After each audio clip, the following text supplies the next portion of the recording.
So what's up, y'all? I kind of want to speak on the Damar Hamlin situation. I'm pretty sure y'all have heard the devastating news of him collapsing on the field and being clinically dead. What does clinical death even mean? Clinical death means that your blood stops circulating and you stop breathing, right? So he had a cardiac arrest right on the field as he collapsed.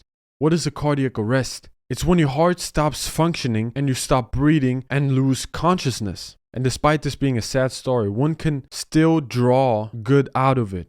Because as we see, 9 out of 10 people who have a cardiac arrest outside of a hospital die.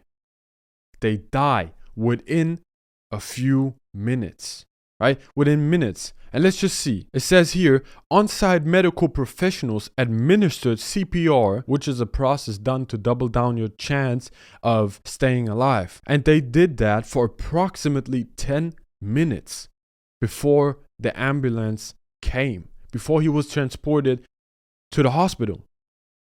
So as we see, 9 out of 10 people who have that cardiac arrest outside of a hospital, and he was outside of that hospital for 10 minutes. And the chance of him surviving is low. So this is just a miracle. I want to take the good side of it, right? Because of this, prayer is so powerful. The fact that Damar Hamlin is still alive, it's a miracle. And it's only because of prayer, because the assembling of prayer. And I just want to show you with this short video the effect of prayer. It was just a scary scene to see. Like I said, even if it wasn't my family member, but for it to be my nephew, it was just that much more gut-wrenching to see that.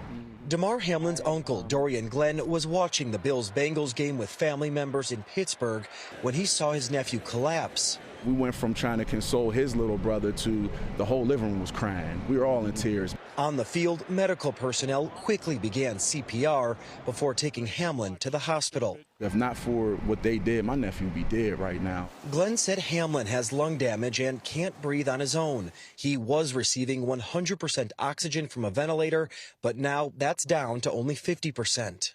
Wow. You hear that? It's down to 50% already. God is working. God is working because of the prayers of the people, right? Let's watch the rest of it.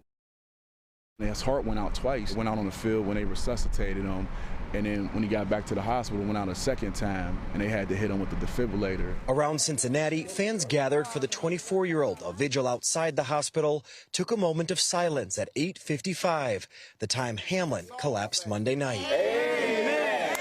People don't even know us as showing love and support, man, and we're so thankful for that. I know those prayers is helping because he's definitely recovering. God got a mission for him, and that's why he's still here. And I agree. And that's why I said this news is terrifying and horrifying, right? But there's still a good side to it. God just protecting this man's soul, this young man's soul, because of the prayers, because the people prayed for him. The whole team prayed on that field right there, and God heard their prayers. That's why he is still alive till now. And if it's God's plan, he will keep him alive and he will live. And speaking of prayers, y'all keep Damar Hamlin in your prayers too. More prayers are even more powerful. So pray for this man's soul. Pray for his family, to give the family strength. We will continue to pray and God will do the rest.